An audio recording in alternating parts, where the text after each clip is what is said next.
भाई देखिए जब से प्रोग्राम शुरू हुआ तब से लेकर अब तक ये बच्चा तैयब इसका नाम है। मैं जब आया था उसी वक्त उसने कहा था कि शराफत भाई मुझे पढ़वा दीजिए 2 शेर। जहां आप लोग इतने देर ना जाने आपकी ये हौसला अफजाई इस बच्चे को कहां तक पहुंचा दे। मैं गुजारिश करता हूं हाथ जोड़ के आप हजरात से 2 मिनट और बैठे, इस बच्चे के चंद शेर समाज फरमा लें।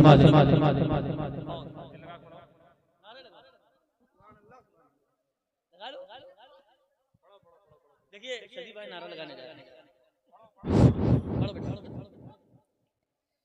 दुरूदे पाक से हर एक खजीना देख लेता हूँ।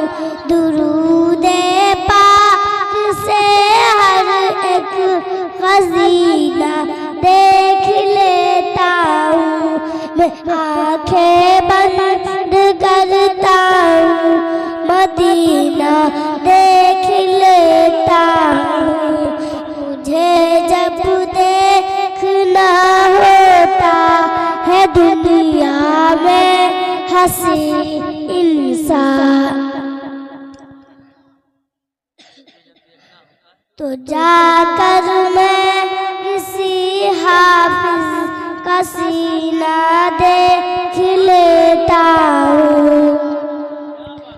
गरीबी जब सताती है किसी भी दौर में तैयब शहंशाहे दो आलम का मैं जीना देख लेता हूँ।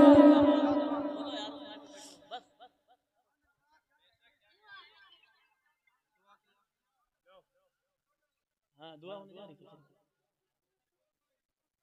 अरे दुआ